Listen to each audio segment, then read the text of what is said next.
Tal como está, muy buenas noches. Presionado por las críticas internacionales, el Congreso, grupos de activistas, la comunidad cubanoamericana e incluso miembros de su propio partido, Joe Biden finalmente ha tenido que mover ficha para tomar una acción decisiva en apoyo de los cubanos en la isla. La administración del presidente ha anunciado nuevas sanciones contra un grupo de oficiales cubanos estrechamente relacionados con la violación de derechos humanos cometidos durante la salvaje represión de esas manifestaciones pacíficas que llevamos viendo ya casi 2 semanas y que por primera vez en 62 años sacaron a las calles pidiendo libertad a un gigante aplastado bajo la bota del tirano.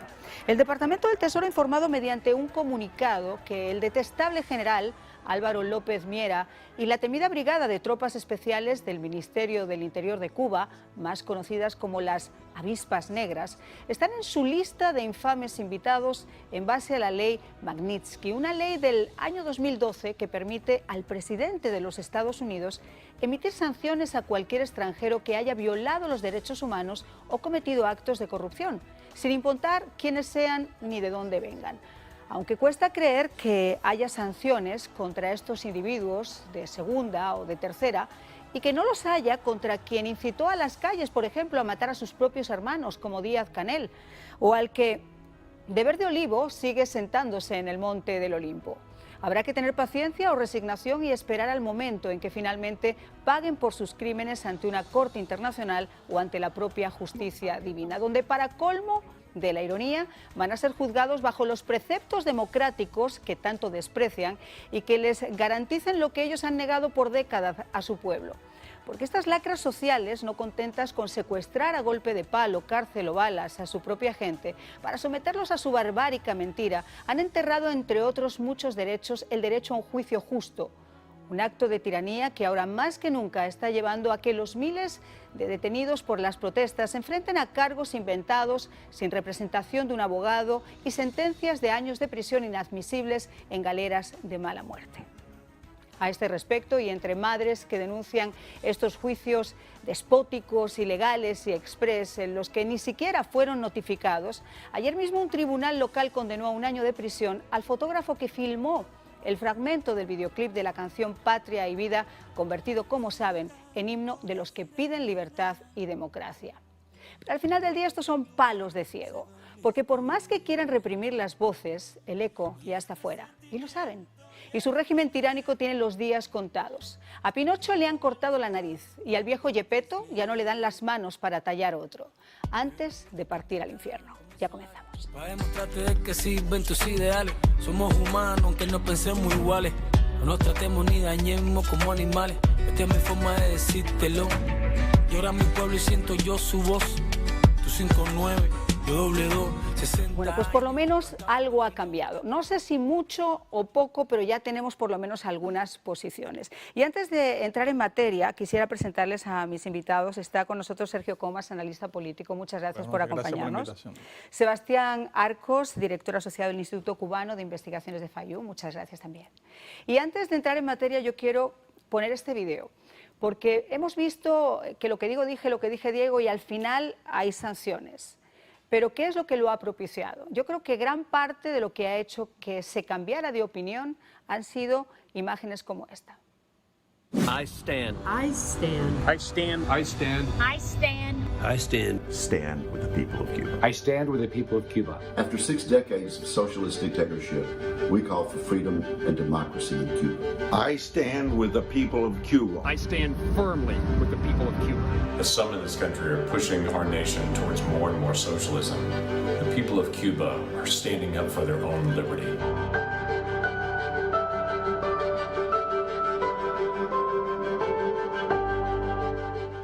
Bueno, al menos algo ha cambiado. La presión ha sido fuerte y a mí me gustaría que ahondáramos un poquito en estas sanciones que han salido a la luz en el día de hoy y que, como yo decía, quizás si lo que se está juzgando es el delito, se debería ir hacia las cabezas más grandes, no solamente a los del medio. ¿Por qué no se va a Díaz-Canel y por qué no se va todavía más arriba y se hace como en el caso de Nicolás Maduro de acusar a un dictador?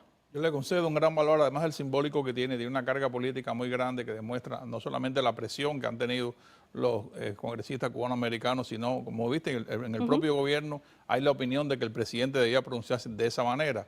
Y lo interesante es que, y para responder por qué tú preguntas, por qué no van a la cabeza del gobierno, porque creo que Biden también está dando un margen de maniobra a futuro, para ver qué puede ocurrir y no puede cerrar esa puerta en estos momentos. Ahí no se está apostando a que haya un Gorbachev en Cuba escondido ni nada, pero sí se sabe que el ministro de la FARC es el coordinador general por su grado de experiencia y por su cercanía a Raúl Castro. De hecho, fueron amigos de juventud en Santiago de Cuba y estudiaron juntos, de gran confianza. Dirigió todo ese operativo bestial que tú ves, que ha bañado a Cuba en sangre y que la ha puesto en la picota de la denuncia tan fuerte que es esta sanción por la violación de derechos humanos. ¿Cuál es tu opinión, Sebastián? Ir atrás de un jefe de Estado es complicado.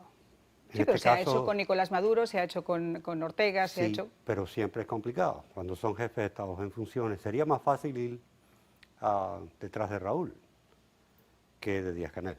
Curiosamente, aunque todo el mundo sabe que Raúl es quien manda, pero Raúl ahora oficialmente no tiene ningún puesto dentro del gobierno, de manera que no hay inconveniente ninguno en imponer sanciones a Raúl. Esas sanciones tienen un valor simbólico, como decía Sergio, muchas veces es muy difícil hacer cambiar la situación a través de esas sanciones y solamente con esas sanciones, pero el valor simbólico es importante. En el caso de López Miera, hay que tomar en cuenta que Raúl Castro ascendió a López Miera a ministro y al buró político apenas unos días antes del último congreso del partido. ¿Hasta qué punto Raúl Castro estaba tratando de proteger su retiro con el ascenso de López Miera? Es importante. Aquí hay otro asunto que es interesante y es el señor Biden durante la campaña prometió descongelar las relaciones que Obama había descongelado también en su momento y que después endureció nuevamente Donald Trump. Sin embargo, pues ha habido como una especie de rifirrafe donde estas manifestaciones y ese vídeo que acabamos de ver con los congresistas, la comunidad internacional, etcétera, le han hecho dar ese paso. No sé si la gente del Congreso, si ese squad del Congreso, más progresista, liberal, socialista, como quieran llamarlo, estará muy contento, pero él ha dado ese paso. ¿Ahora es suficiente? Está muy bien, considerando que viene de la administración Biden, que estaba hasta el otro día, hasta el sábado, 10, estaba pensando moverse en la dirección opuesta, es decir, en dirección más a una apertura al estilo de Obama. Lo curioso de todo esto es que los cubanos que se lanzaron a la calle el domingo en Cuba no se imaginaron cuánto iban a forzarle la mano a la administración de Biden para cambiar de postura. Y la presión mayor vino, curiosamente, del Partido Demócrata de la Florida, que estaba pidiéndole a gritos que hiciera algo, porque si no, no hay manera de que ganen una elección en la Florida. Exactamente, y sobre todo con unas elecciones a medio término. Sí, es interesante que esa preparación esté ocurriendo precisamente y que el protagonista sea el pueblo de Cuba, porque según los planes, según la agenda electoral, sí Biden pensaba dar esos pasos, pero el COVID acentuó tanto la crisis, no solamente económica y política, sino social en Cuba, que el pueblo explotó de una manera en que ya tuviste que no son los cabecillas, no son los dirigentes de la oposición, que el gobierno acostumbraba a controlar con las medidas estas de reclusión domiciliaria extrajudicial, que lo están haciendo hoy constantemente, sino que es una juventud, es menores de 40 años, están en una masa desorganizada que se comunicó a través de tecnología, es lo que puso al gobierno en jaque. Y por esa razón hacen ese apagón de la Internet y han lanzado, como tú ves ahora, una serie de juicios sumarios que desbordan el propio estrecho marco legal que ellos habían puesto en la Constitución. Habían puesto unos derechos allí barnizados de derechos de reunión y expresión y han sido violados de una manera tan violenta que ahora se les ha ocurrido una figura operativa, porque todo es operativo, aquí no hay nada judicial. Es que usted va a la estación de policía, lo empapelan, a eso le llaman proceso directo y rápidamente lo mandan a la cárcel, como vimos, están poniendo presos sobre todo artistas gráficos que son los que le han mostrado al mundo lo que ha ocurrido en Cuba. Yo, antes de irme a la pausa, simplemente les querría decir una cosa. A mí me da la sensación que se está trabajando cambiando dependiendo de las horas y que el señor Biden tiene diferentes asesores para diferente momento, porque ahí vemos que algunos, los de los primeros días hubo interferencias entre lo que pedía el pueblo de Cuba y lo que ellos interpretaban que quería el pueblo de Cuba. El pueblo de Cuba siempre pidió libertad y ellos pensaban que lo que quería era una vacuna para el COVID.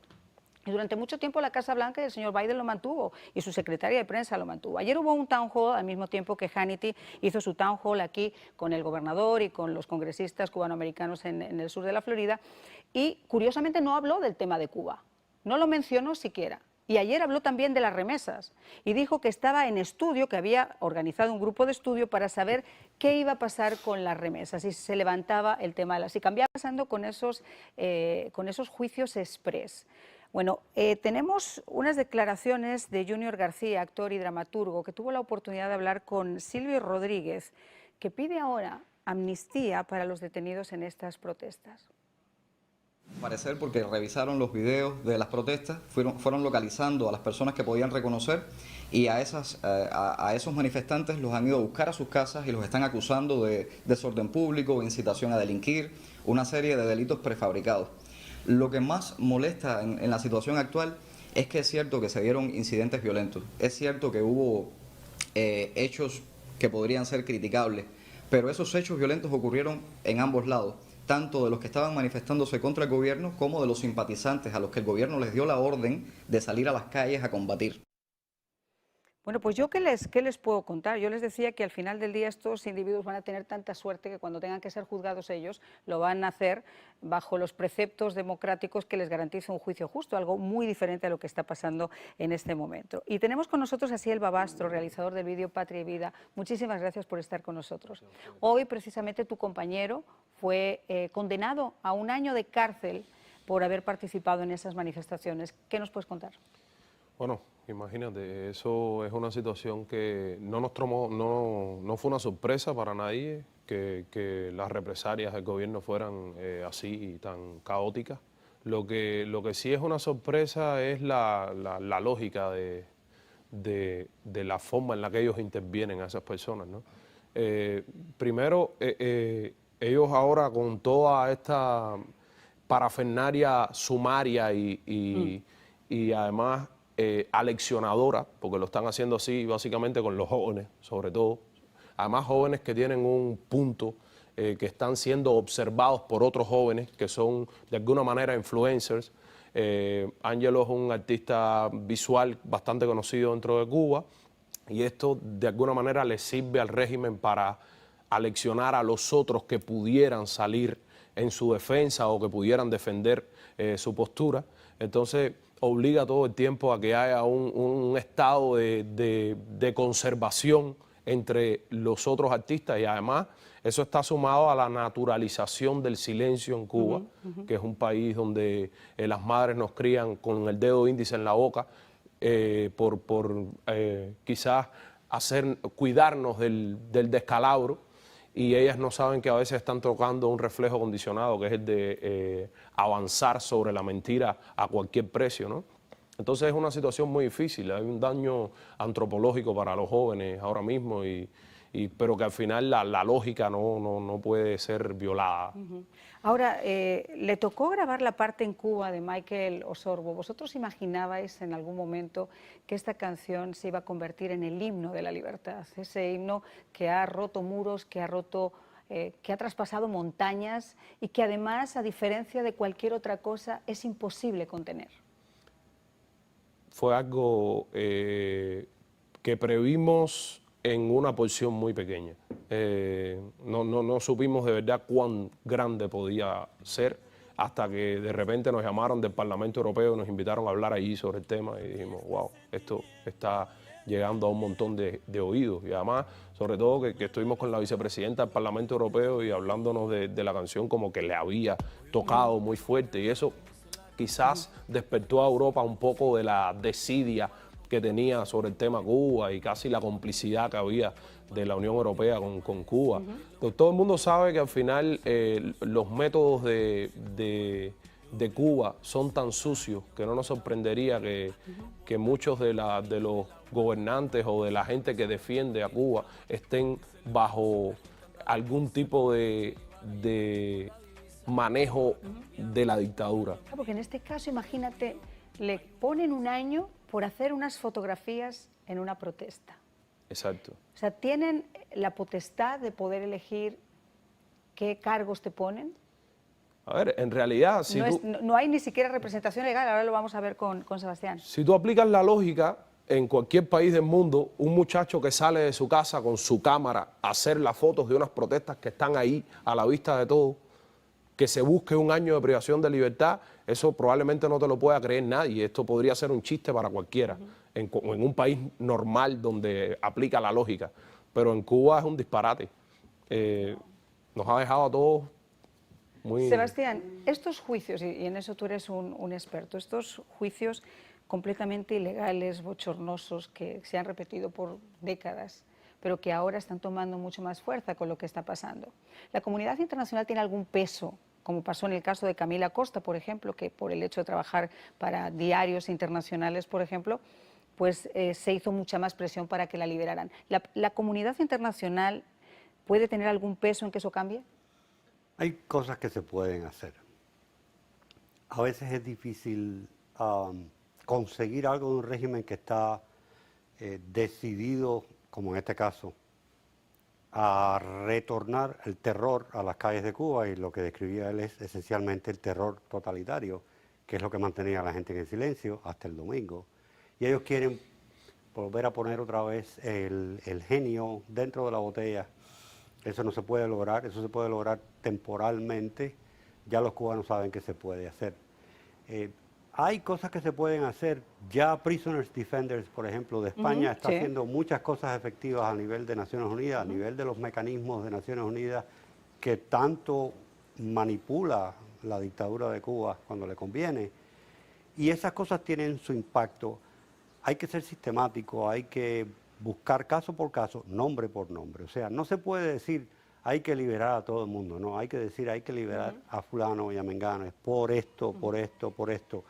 Así se logran Ahora ustedes me van a perdonar, pero yo escuchaba la palabra de Silvio Rodríguez, un asalariado del régimen, un adoctrinado, que nunca se ha puesto, en muy pocas ocasiones que yo conozca, se ha puesto precisamente del lado del pueblo, ni siquiera como artista.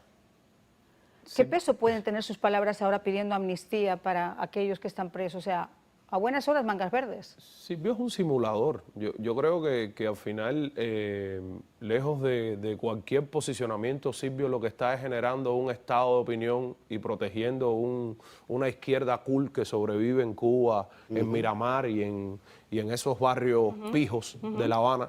Pero en realidad... La izquierda caviar. Exacto. En realidad a Silvio ni le interesa la situación de esos jóvenes, y además en su declaración él dice que lamenta que no se sientan parte de un proceso que un proceso que fue excluyente desde su formación. Claro, eso tiene su rol, eso tiene su papel en la pantalla que monta el régimen de que, bueno, aquí no somos en realidad intolerantes. Mira, Silvio, como dice cosas que no van con la política del gobierno. Silvio no es un adoctrinado, Silvio es un sinvergüenza. Un vividor. Un aprovechado. Un vividor. Nada más que eso. Porque es facilísimo. A mí me encanta toda esta gente que proclaman las bondades de una revolución, viviendo en su burbuja, comiendo como reyes, teniendo la medicina privada que les da la gana o la medicina del Estado que le dan a los turistas, pero que también en un momento dado, como tú eres un símbolo de esa revolución, te la vamos a dar a ti. Eso no es predicar con la igualdad. Eso no es ser pueblo, eso no es ser artista, eso es ser un jeta.